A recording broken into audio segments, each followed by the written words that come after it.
Hello, sir. Will you help us? Coming in at number 5, we've got the Wax Mask. The first time I caught this, it was streaming on a Shudder channel, so I hopped in with zero context. Glad I did though, because this flick is gnarly. There's quite a bit of history to it too. In the 90s, legendary Italian director Dario Argento saw legendary Italian director Lucio Fulci's health was in decline. Argento worked with Fulci to develop a new project in which they would remake House of Wax. Unfortunately, Fulci died during the production, handing off the role of director to Sergio Stivoletti, a special effects artist. Stivoletti's influence is definitely felt throughout the film too, because these special effects are beyond nuts. Like, if you want to see some truly wild special effects, find yourself a copy of the Wax Mask and buckle up. It's the tale of a wax museum in a little Italian village and all the wonders it does for the community. And by wonders I mean terrors, and by the community I mean the bodies of assorted individuals about town. Did that make sense? I'm trying to say that there's a man kidnapping people after injecting them with some unknown substance via steampunk needle and then turning them into wax figures.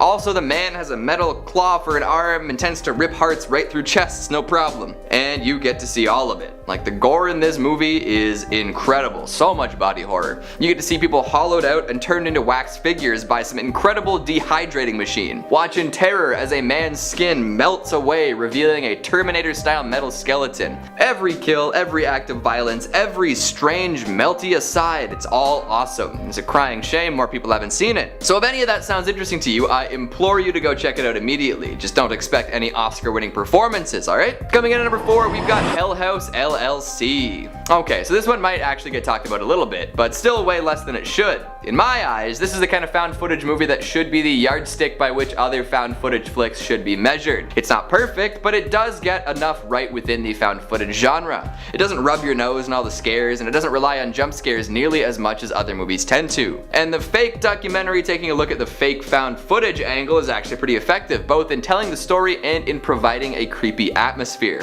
Hell House is the story of a failed haunted house organization. A group of friends head out to Rockland County outside of New York to convert an abandoned hotel into a Halloween attraction. What they don't know is that all sorts of sinister activity has occurred in the Abaddon Hotel over the years, and their leader, Alex, made a bit of a shady deal to acquire the real estate. All of this is slowly revealed over the course of the movie through footage they shoot on a camcorder, and also through narrations by paranormal enthusiasts looking back at the event. See, from the get-go we know that the haunted house is doomed to be a disaster, but all the gnarly little details are expanded on over time. Creepy bits of Abaddon lore pop up, and plenty of strange happenings keep the Hell House gang on their toes. It's restrained enough in its scares that it becomes genuinely chilling, as you notice little things are off in the background of different shots, and you feel the characters get more and more paranoid. Plus, the hotel is just a straight up creepy location. Every time you think you have the lay of the land, some new disorienting element pops up and confuses you all over again. And the best part of all, Hellhouse LLC is followed up by 2 batshit insane sequels. Essentially extended lore dumps. These movies drive me crazy in the best possible way.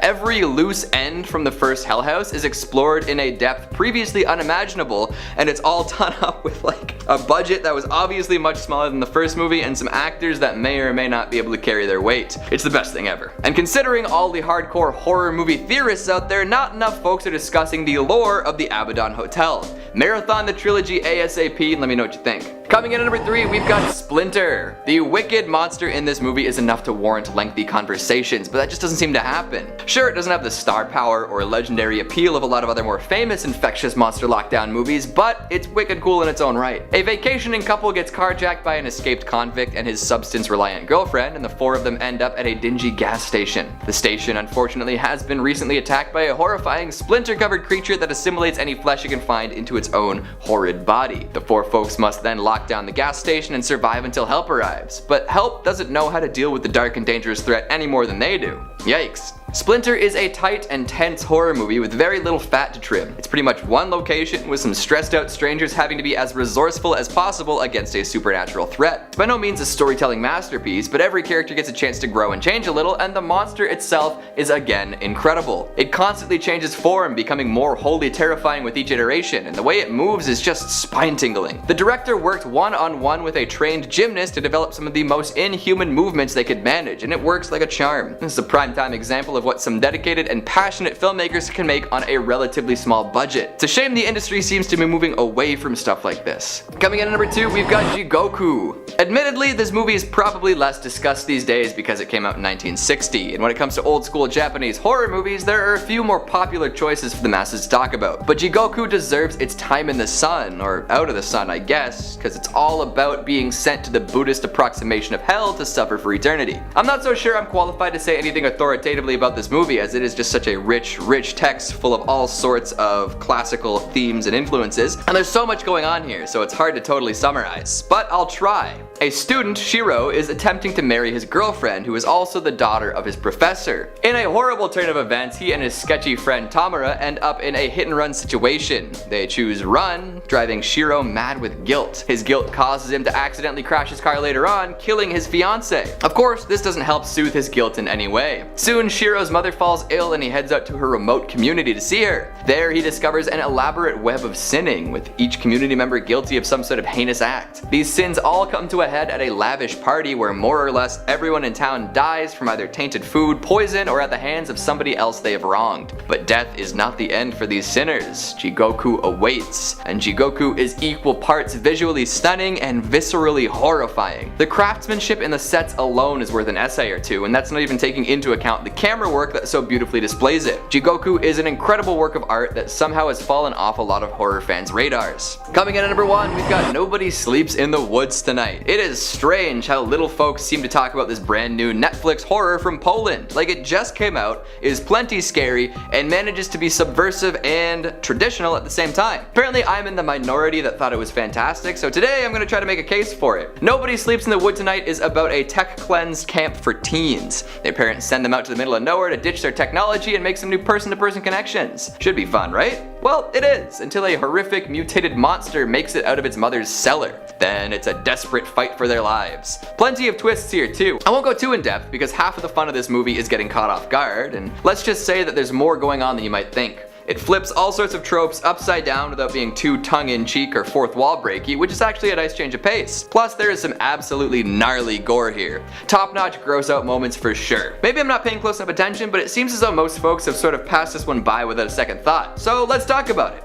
Coming in at number 5, we have Freaks, a classic horror movie that many of the modern horror movie lovers will have no idea about. Let's put it this way, if this movie was made today, it would not only be extremely hard to watch, but it would be one of the most controversial films of our time. Freaks is about a trapeze performer who comes up with a scheme to walk away with millions of dollars. She ends up getting in with the sideshow performers at the circus and learns that one of the dwarfs, who is married, is secretly rich and has a stockpile of money waiting for him after his parents die. She uses her beauty to get in close with him, and eventually he turns on his wife and falls in love with this con artist. But when the plan is revealed and the dwarf learns that he's been tricked, well, our lovely trapeze artist is in for a horrible punishment that is one of the peak moments in horror movies. Now, this movie was made in 1932, and most of the people in the film are real sideshow workers and have severe disabilities. Even back in 1932, the movie was criticized for taking advantage of people with disabilities for the benefit of the movie. So if people felt like that almost 100 years ago, then you can only imagine how the movie would have an effect on people now.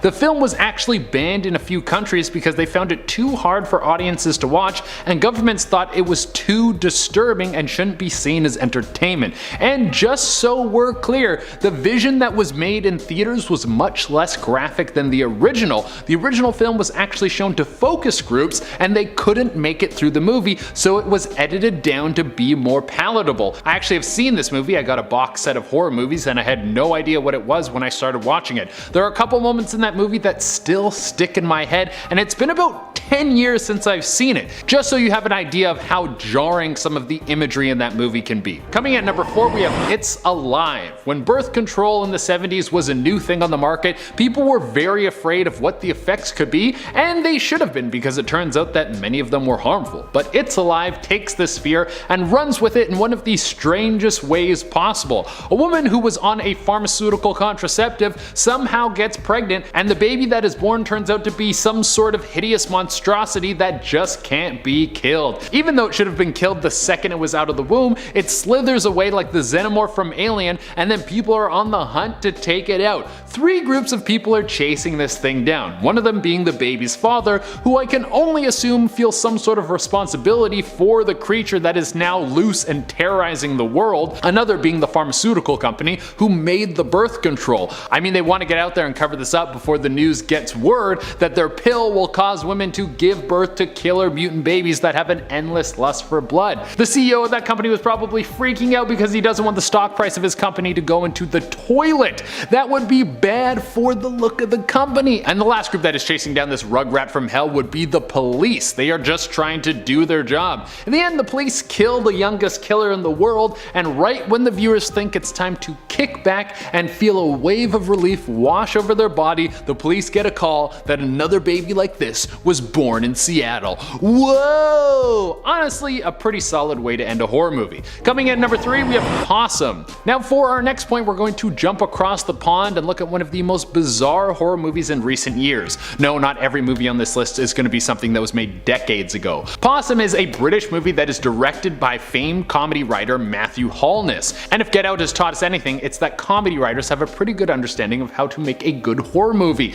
My theory is that both comedy and horror use the same basic principles. They are both about creating and releasing tension. Well, in the movie Possum, there is a whole lot of tension. The movie is about a puppeteer who has lost his job and takes this opportunity to go back to his hometown and try and deal with his trauma. And the whole movie centers around that, which is trauma. I won't get into too much detail as to what happened to this puppeteer, but just know that this is a very dark, disturbing horror movie with imagery that will make you look away from the screen, and the trauma comes from his childhood and events that happened between him and his uncle. Now, probably the most unsettling creature in this whole thing is what would be seen as some sort of movie monster, but is only visible to the main character. In an attempt to break free from his trauma, the puppeteer has forced his traumatic experiences into a psychological puppet that comes to life in his mind. This thing looks like it has the face of the nun and a body of a spider. Throughout the movie, you learn that this creature will haunt him forever, and the final message seems to be that you can never escape your trauma, but you can learn to live with it. The movie leaves you with a lot of unanswered questions, which is good for horror. You want to feel leaving a little bit uneasy. By the end of the movie, you'll be confused, scared, and worried that some thoughts from your past will manifest into a being that will haunt you until you're in a hole in the ground. Or I guess you could just try to bury them all and ignore your inside problems like most people do. Coming in at number 2, we have Possession.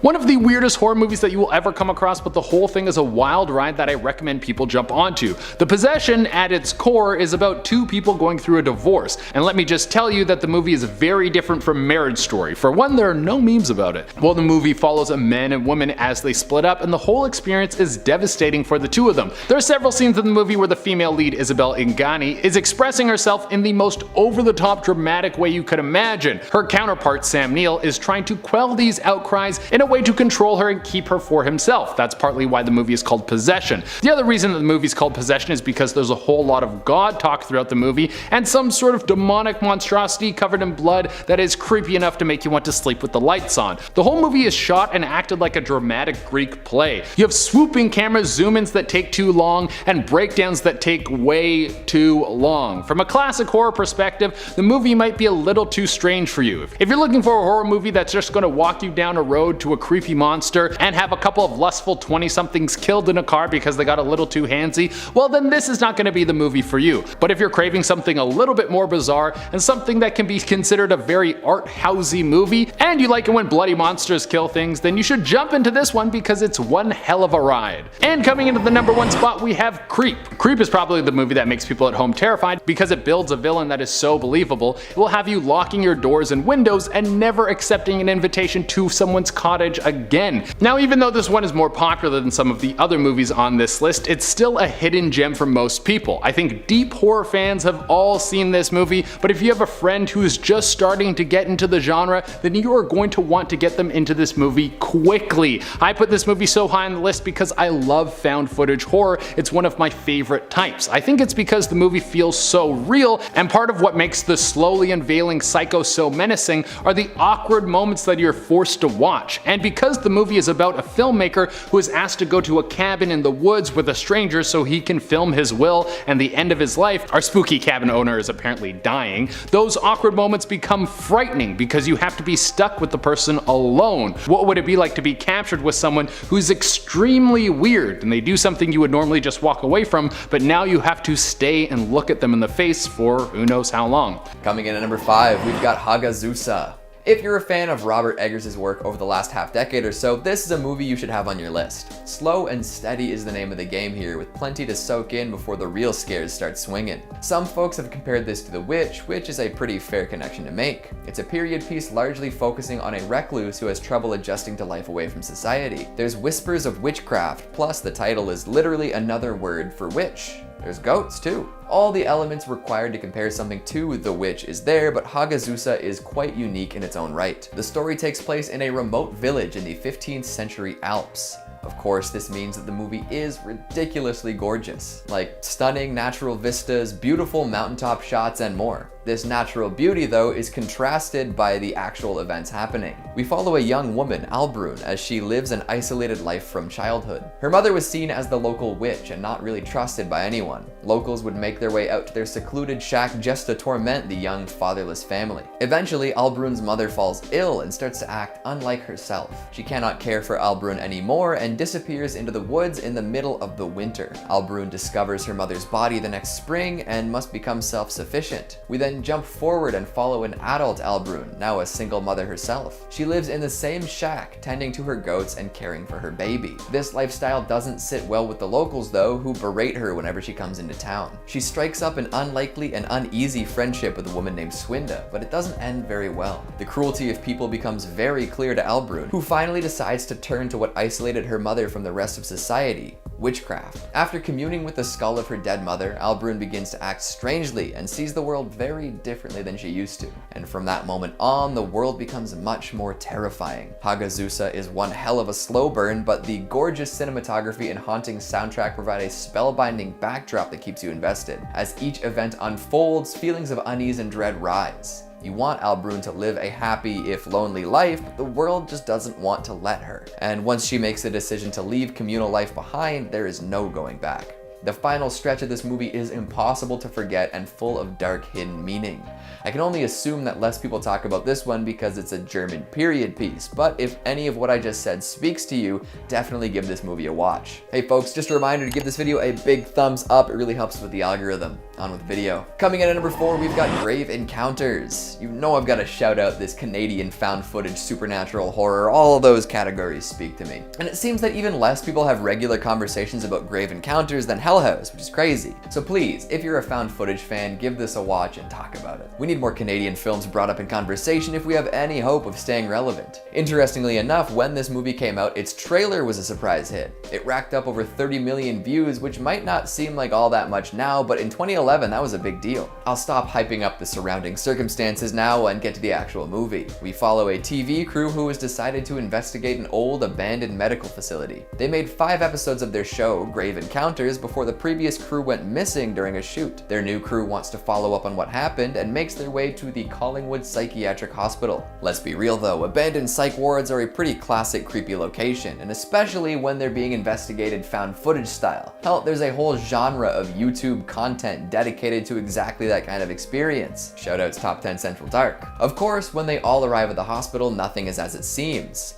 For a little while, nothing seems to happen, feeding into a lot of people's skepticism, but boy, that doesn't last long. As it turns out, the head doctor at this facility performed all sorts of experimental and immoral procedures on his patients, causing their tortured spirits to stick around long after their untimely deaths. And these lobotomized loonies aren't too happy that folks are coming to visit. The crew can't resist the horrific pull of the hospital and become patients in their very own ways. Exits open to reveal infinite other hallways, and the day-night cycle stops making any sense at all. It's creepy, claustrophobic, and all around gnarly. Again, if found footage is up your alley, this is a quality pick. The descent into madness is careful and calculated, but provides plenty of over-the-top scares for all to enjoy and ruin your couch upholstery too. Plus, if you need a reminder, it'll definitely ensure that you're careful when around old abandoned buildings. Coming in at number 3, we've got Let's Scare Jessica to Death. Here's a true classic that was near impossible to watch for years, and not just because it's legitimately scary. See, Let's Scare Jessica to Death is a very interesting case study. Released in 1971, it was around in an era where horror wasn't all that economically successful. A lot of stuff was pretty schlocky at the time, and folks didn't tend to take scary flicks too seriously. The script for this movie was originally supposed to be satirical, following a group of hippies getting attacked by a lake monster. But when director John Hancock got a hold of it, he decided to make it a much more straightforward story. By adding in some inspiration gleaned from The Turn of the Screw and The Haunting, Hancock made a much more psychologically distressing movie. You can't quite trust Jessica, as from the beginning her mental state is called into question. This allows folks to fill in the blanks themselves. And as horror scholars tend to understand, people's imaginations will come up with stuff way scarier than any on-screen monster. However, at the time of release, a lot of folks overlooked these qualities and criticized it for being too sparse. Over time, it would become a cult hit though. The thing about cult hits from the 70s is that they're usually pretty hard to find a print of. This remained the case up until very recently, with home video copies of the movie being near impossible to track down. Thankfully, Scream Factory did release a Blu-ray last year. Even so, not enough people are talking about this formative, terrifying psychological slasher from the 70s. Coming in at number 2, we've got Lovely Molly. All you really need to know about this one is that that name is fun to say. Say it 5 times fast and you tell me you don't get a little dopamine to the dome. Okay, it's not really the only thing you need to know about this movie, I just thought it was a fun little exercise. What you actually need to know about Lovely Molly is that it's scary as hell. It's written and directed by Eduardo Sanchez of the Blair Witch Project fame, which you would think would cause it to be talked about more, but that's not the case. The Wikipedia article is actually pretty barren, so if you have extremely deep Lovely Molly knowledge, the internet would love your help. For now though, let's just informally talk about what makes Lovely Molly work. It's the tale of a young couple, Molly and Tim, returning to Molly's childhood home. It's always a red flag in horror, eh, when you go back to the childhood home? Lots of ghosts, lots of demons. So Molly is a recovering heroin addict, which tends to get in the way of her making a compelling case about the strange happenings around her. She also participates in plenty of strange happenings herself and doesn't offer much in terms of a coherent reason as to why. Mysterious shrines are discovered under sheds, neighboring families are monitored and recorded for unknown sinister reasons, demonic presences seem to rule Molly's life. It's a genuinely disturbing and horrifying movie with plenty of wild moments. All it needs is a fresh audience, and folks can definitely talk about it some more. And coming in at number 1, we've got Leroy the Curse. If you know, you know. This is probably one of the best found footage movies of all time. It's measured and careful in what it reveals and when. And by doing so, it manages to infuse the world's creepiest atmosphere into an already unsettling story. It just seems as though nobody really talks about it when discussing found footage at large. If you're not a big found footage person, this movie might change your mind. It doesn't rely on jump scares or shoddy camera work to excuse poor planning and execution. It uses these conventions to its advantage, all the while telling a compelling, mysterious tale. We learn about a documentary filmmaker named Masafumi Kobayashi, who was at one point working on a project known as The Curse. During the production of this film, Kobayashi disappeared and his house burned down. Most of the movie concerns itself with the footage he shot before disappearing, detailing the lives of folks affected by supernatural forces. The story starts small, with the investigation of a woman who seems to attract negative energy, but as more details about this woman are revealed, the tale becomes much more dark and complex. Noroi manages to pack all sorts of horrific details and intricate storylines into a 2-hour package. Most found footage movies keep it simple, as ones who aspire higher often fail to hold the audience's attention or get lost in the details. This movie, however, avoids these pitfalls, resulting in a compulsively rewatchable mockumentary full of some truly spine-tingling moments. After watching it all, you may very well feel as though the story was something that actually happened. It didn't, but the feeling is hard to shake. Hopefully I managed to introduce some lesser-known flicks to everyone's backlog, and if I didn't, well, I did my best.